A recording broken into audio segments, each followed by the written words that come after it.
Iranians have launched around 50 ballistic missiles into this country today, some of them slamming into military establishments.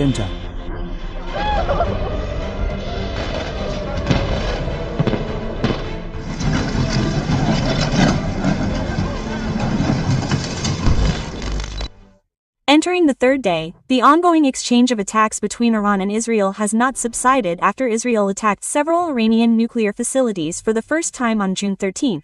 Iran did not remain silent and continued to launch deadly attacks. Starting from hundreds of missiles to the latest, dozens of missiles aimed at important areas of Israel, including Tal Afif, which is now in ruins. The Israeli military reported a lot of damage and the number of victims continues to increase. Panic spread to every corner of the city, indicating the fire of conflict is spreading.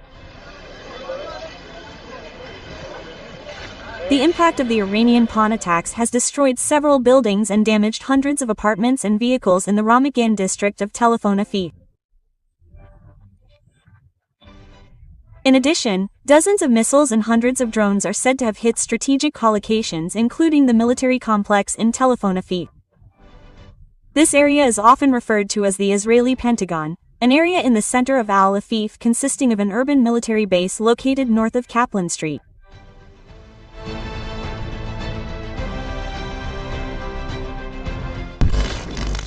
Meanwhile, amidst the Iranian missile attacks, rumors of Netanyahu's escape began to spread. Quoting the Anadolu Agency news agency, the Israeli presidential plane known as the Wing of Sion, which was previously used to transport the Israeli ambassador to Greece, has apparently been recorded in the flight information region for Athens, or airspace controlled by the Greek Air Traffic Authority. This shows that if there is an emergency condition exactly like the one currently happening, it is possible for a Greek military cooperation agreement to be realized with the allocation and placement of aircraft from both countries at their respective military airports for as long as needed. With these facts, speculation about Netanyahu's departure from Israeli territory is getting stronger. Because for now Athens in Greece is considered a safe and neutral place that allows for an emergency meeting directly between high-ranking officials from Israel and the United States. Although until now President Trump seems unwilling to interfere in the ongoing conflict between Israel and Iran.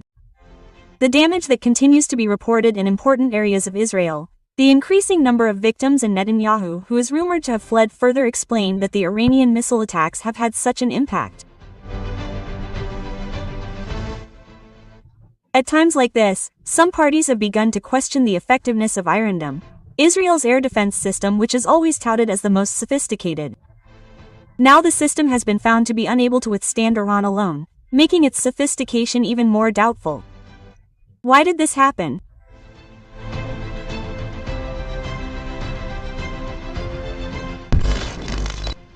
So far, Iron Dome has been a defense system that Israel has always been proud of. Israeli monitors claim that one of Iron Dome's capabilities is the ability to operate in all conditions and weather, able to detect fast attacks and track targets precisely, and is highly effective in intercepting threats in the air. Unfortunately, these claims seem to be starting to feel exaggerated. Iron Dome's failure to prevent a number of attacks from Iranian missiles is clear evidence that the defense system is not as sophisticated as the Israeli military says. Why did Iron Dome fail to the point of making Israel even more panicked? Because the only air defense system they believed would be able to protect all of Israel. Apparently, it was badly defeated by the Iranian missile attack.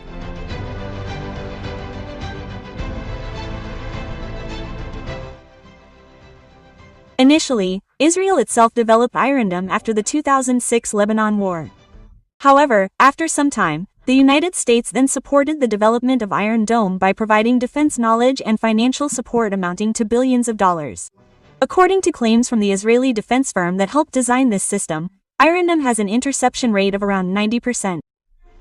Iron Dome is an Israeli defense system designed to intercept short-range rockets at a distance of up to 70 kilometers. Each battery containing iron consists of three main parts, namely a radar detection system, a computer to calculate the trajectory of incoming rockets, and a launcher that fires the interceptor. If the incoming rocket is detected, it will enter a strategic area.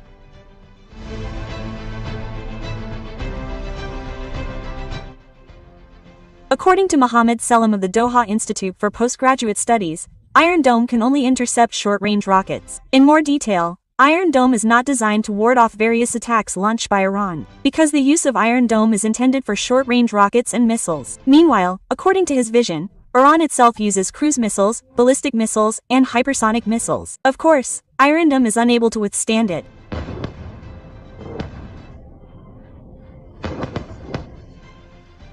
On the other hand, Mohammed Shalom also explained that in addition to Iron Dome, Israel also has other types of air defense such as AR which can launch up to 100 kilometers into the sky. Then there is also a defiling system that can intercept projectiles from a distance of 20 kilometers to 70 kilometers in the air. These defense systems can also be placed in various corners of the country simultaneously. However, even if all these systems have been deployed, he still sees that Israel has been attacked for almost 3 days from this era.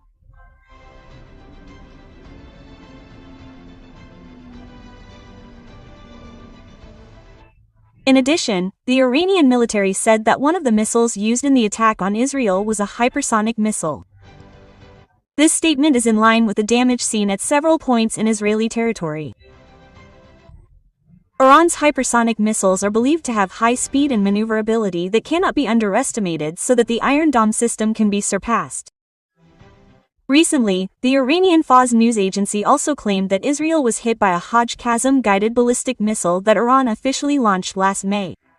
And it is said that this missile has been equipped with a maneuverable warhead.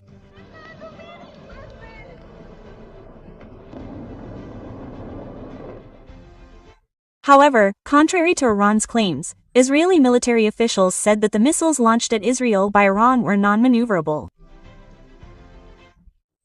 Similar to the missiles fired at Israel in April and October 2024. Military officials also said and emphasized to the Times of Israel that Iranian missiles are not something we cannot intercept. They also said that most of Iran's missile launchers had been damaged. This morning the IDF began preemptive and strikes Iran nuclear program. This claim by Israeli officials also seems to be debatable considering the number of missiles that were able to penetrate the Iron Dome defense system and cause a lot of damage to various important locations in Israeli territory.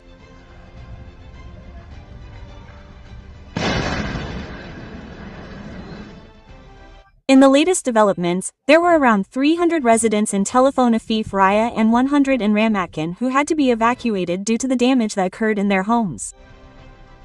Although the Israeli media reportedly tried to continue to cover up the extent of the damage. However, information regarding the death toll from Iranian missiles so far is known to have killed at least 3 Israelis and injured 70 people, including 7 soldiers.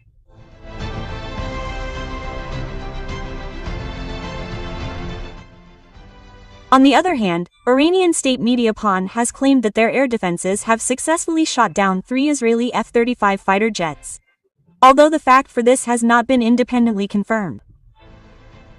One thing is for sure, the result of the Iranian attacks has also caused the closure of Ben Gurion Airport in Tel Aviv. The closure also continues along with the security uncertainty that is still rolling until now.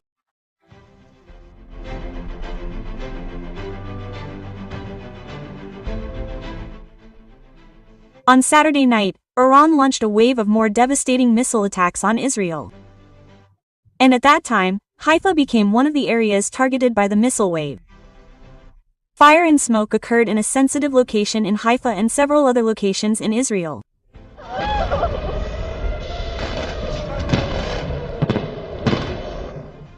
In addition, a report stated that missiles had also hit the city of Tamra, North Arabia.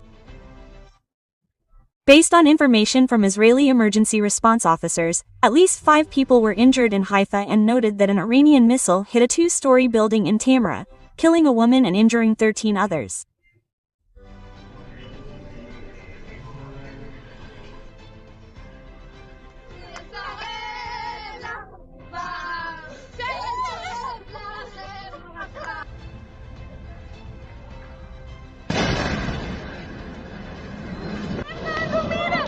Wow! Mall.